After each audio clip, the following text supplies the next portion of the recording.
Walaupun banyak yang mengkritik cara panen saya, katanya salah ya. Dari Malaysia dulu saya kerja panen sawit itu selalu seperti itu cara panennya. Dan simpanan minyak sawit Malaysia meningkat kepada paras tertinggi dalam tempoh 5 bulan pada Mei 2026 susulan kejatuhan ketara ekspor komoditi itu.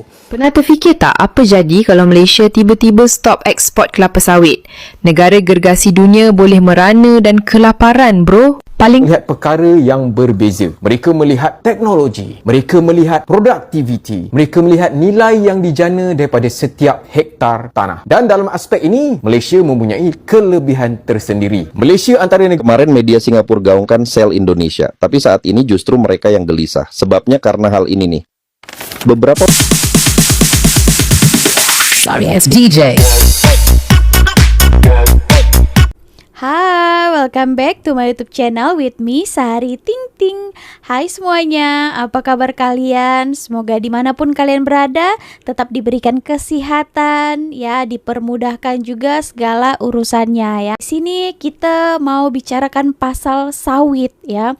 Oke, tapi sebelumnya itu Sari membahas sedikit ya, tengah viral ini di Indonesia. Mahasiswa Indonesia itu banyak yang demonstrasi ya dengan pemerintahan Indonesia karena sekarang itu ya sebenarnya banyak faktor, diantara salah satunya adalah rupiah sangat-sangat melemah pada tahun ini, makinlah jatuh ya, sehingga masyarakat itu meresahkan ya, mengkhawatirkan ya, panik tentang ekonomi negara kita. Yang kedua tentang naiknya minyak Pertamax ya, itu juga, dan yang lainnya tentang ekspor lagi, dan ada lagi kebijakan-kebijakan baru yang dibuat pemerintah yang tidak sesuai dengan rakyat ya. Program makan siang gratis itu pun banyak sekali mengalami kerugian, dan banyaklah sebabnya, jadi meluaplah kemarahan rakyat ya, jadi turun demo ke Bundaran HI di Jakarta. Oke teman-teman, tapi sebelum itu kita mau bicarakan di video kali ini tentang sawit pula ya. Kita tahu Indonesia itu sawitnya itu antara yang paling besar di dunia. Tapi kenapa ya di sini ada tulisnya? Tapi kenapa Malaysia dianggap antara kuasa besar industri sawit dunia? Padahal Indonesia 3 kali lebih besar daripada sawit di Malaysia ini. So, mari kita tonton video kali ini. Dekat channel ini dah beberapa kali juga Sari membahas pasal sawit. Ya, Sari tengok juga ramai feedback daripada subscriber. Ya, kita akan reactionkan lah ya. walaupun banyak yang mengkritik cara panen saya, katanya salah ya, karena banyak menurunkan pelepah, tidak pakai songgoh, turun buah turun pelepah lah. Tapi walaupun banyak yang mengkritik, banyak yang komen, tetap saya panennya seperti itu. Karena dari Malaysia dulu saya kerja panen sawit itu selalu seperti itu cara panennya, dan tidak berpengaruh ke buah ya. Karena banyak yang komen, saya lihat katanya nanti buahnya rusak, tidak akan banyak buahnya lagi, malas berbuah. Tapi itu saya rasa tergantung pupuknya. Walaupun cara panen kita turun buah turun pelepah, kalau pupuknya terjamin tidak akan habis buahnya. Pasti kalau kita sudah panen, yang di atas akan keluar lagi. Yang penting pupuknya terjamin, tidak berpengaruh lah maupun turun buah turun pelepah ya. Dia dulu pekerja sawit di Malaysia, sekarang dia balik ke Indonesia. Wow, jadi pengusaha sawit ya. Yang penting pupuknya terjamin, walaupun tanpa songgoh pasti akan selalu ada buahnya. Nah, ini saya pakai Dodos KNS Pumpkin New yang terbaru ya, yang mengkilat. Mantap kali nih ketajamannya buat geng. Oke teman-teman, nah ini adalah contoh TKI yang sukses ya. Tadi katanya dia sudah kebiasaan daripada Malaysia, jadi dia bawa teknik ambil sawit juga. Tapi ramai orang Indonesia komplain ya, katanya nanti tak berbuah sawitnya, tak cantik ambilnya begitu. Tapi ya terbukti juga dia dah biasa di Malaysia, tapi oke-oke saja ya. Janji katanya pupuknya harus yang mantap. Gitu ya, kebiasaan baik dibawa ke kampung ya.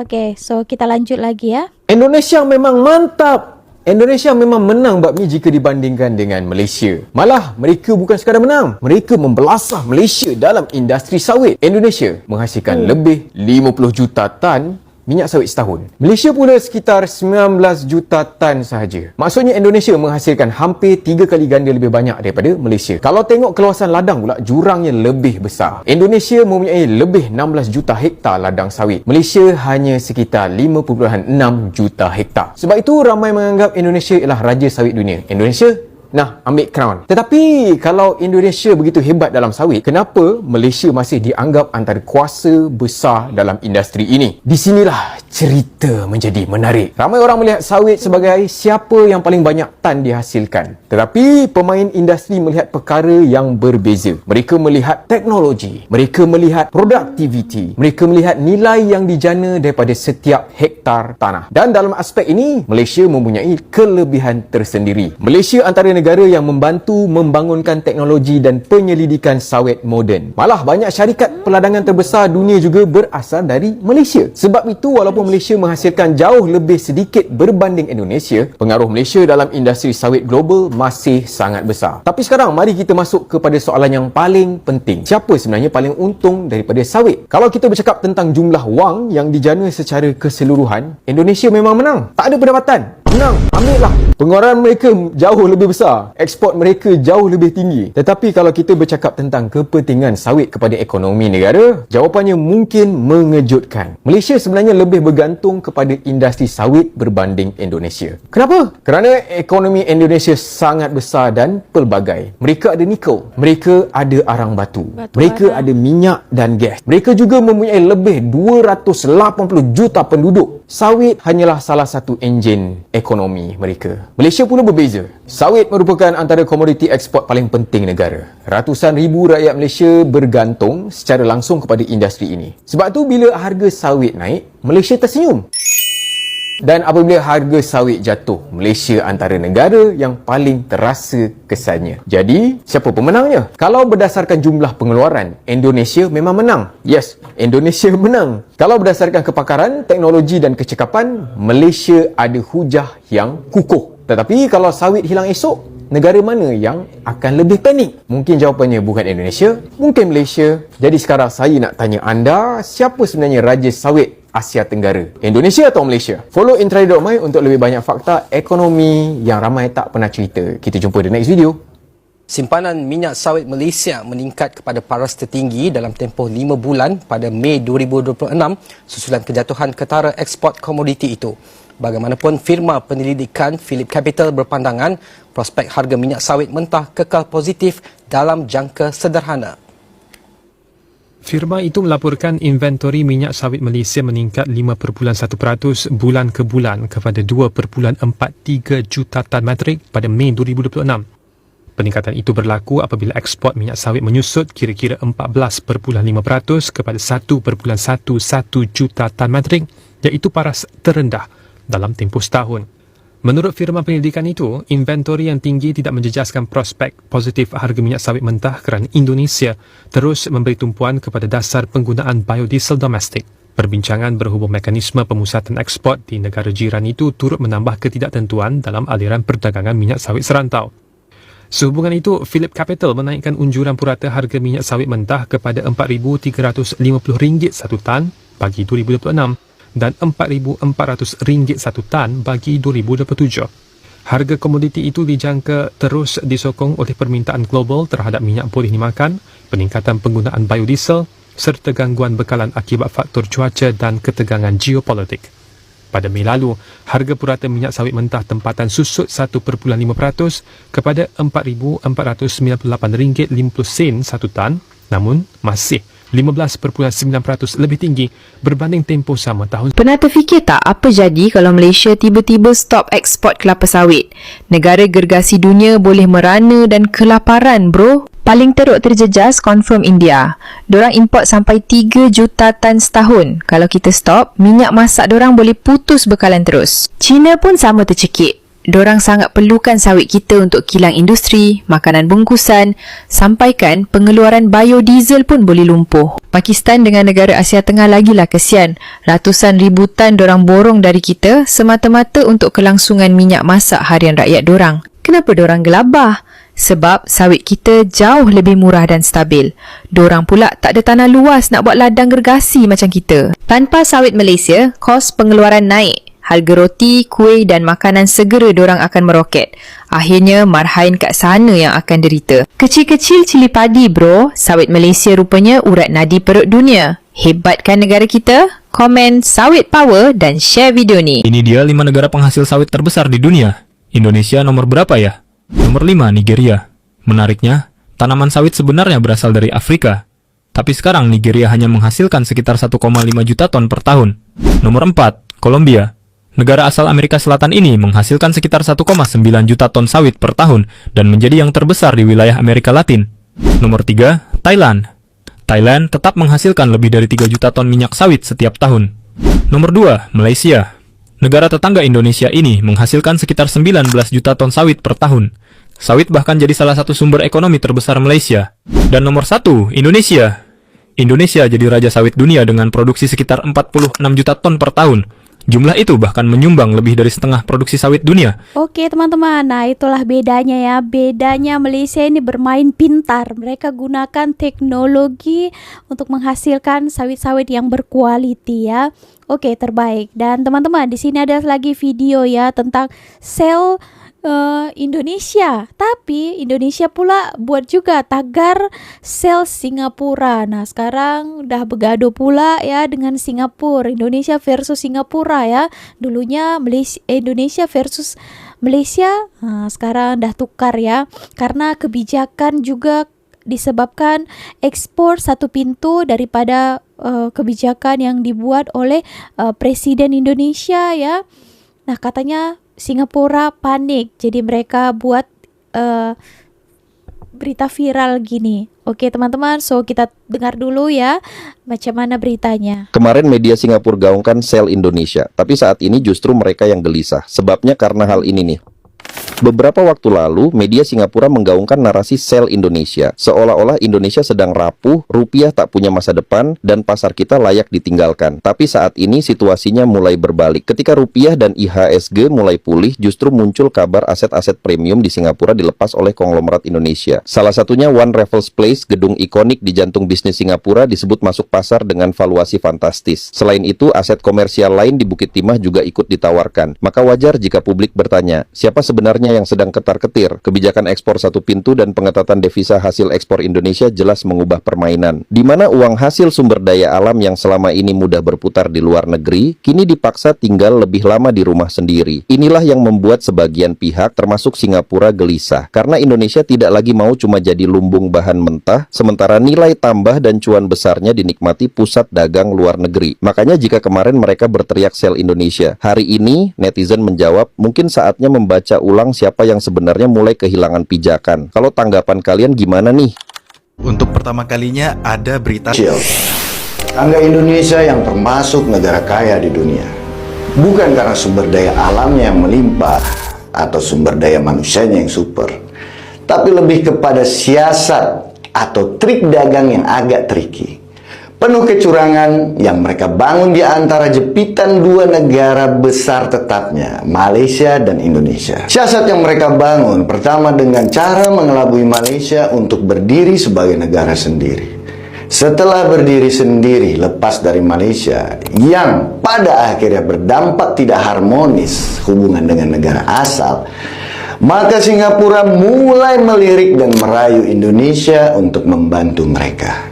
Dan lagi-lagi negara kita yang terlalu baik, berkebudayaan, suka tolong-menolong, dan adat gemar membantu, apalagi ini negara tetangga, mulai memberikan bantuan kepada negeri yang hari itu masih dominan dengan rawa dan lumpur. Kita mulai membantu mereka dengan mensuplai listrik, air, BBM, dan infrastruktur lain sampai pada tenaga kerjanya dengan paket yang sangat murah. Maklumlah, namanya juga bantuan. Setelah semuanya tersedia, merangkak majulah negara Singapura dan mulailah negara-negara lain, Eropa, Amerika, dan lain-lain mau mengenal mereka. Bahkan Amerika Serikat sampai memindahkan pangkalan militernya dari Filipina ke Singapura. Dari sinilah episode Jumawa Singapura dimulai. Mereka mulai merendahkan tetangganya dari mulai tulisan di media sampai ucapan pejabat. Aduh, emang membuat telinga jadi panas dan hati menjadi sakit. Sementara ketergantungan sumber daya alam masih pada Indonesia. Tapi masalahnya bukan dengan gaya minta tolong, tapi lebih kepada gaya tengkulak berkuasa. Ya emang mereka menemukan BBM kita dan untuk diolah mereka. Bahkan lebih dari itu mereka sampai jual ke dunia dan ke Indonesia sendiri. Tragis gak sih teman-teman? Si pengemis yang tadinya minta tolong, tapi setelah ditolong malah menindas penolongnya. Air susu dibalas dengan air tuba. Itulah kata-kata yang tepat untuk Singapura. Setelah sekian lama mereka mengendalikan ekonomi Indonesia dan lahir seorang pemimpin bernama Prabowo Subianto yang sadar dan bangkit pada penindasan mereka, tidak mau lagi diatur dan di bawah tangan mereka dengan menerapkan sistem satu pintu pengelolaan sumber daya alam dan migas. Karena itulah mulai mereka nampak kejinya dengan cara ini merusak mata uang Indonesia, saham Indonesia, dan juga tidak tanggung-tanggung. Mereka mengajak sekutunya di barat agar rame-rame mengeroyok Indonesia. Mulai dari Soros, Boboras, siapapun itu semua ikut campur tangan. Dan yang paling parah, ini nih untuk rakyat kita. Skenario adu domba sampai chaos dalam negeri yang sengaja dirancang demi terwujudnya keinginan mereka. Maka apa sikapnya? Yaitu cuma satu, melawan. Kalian tidak akan bisa lagi menjajah kami. Kalian tidak akan bisa lagi mengadu domba kami.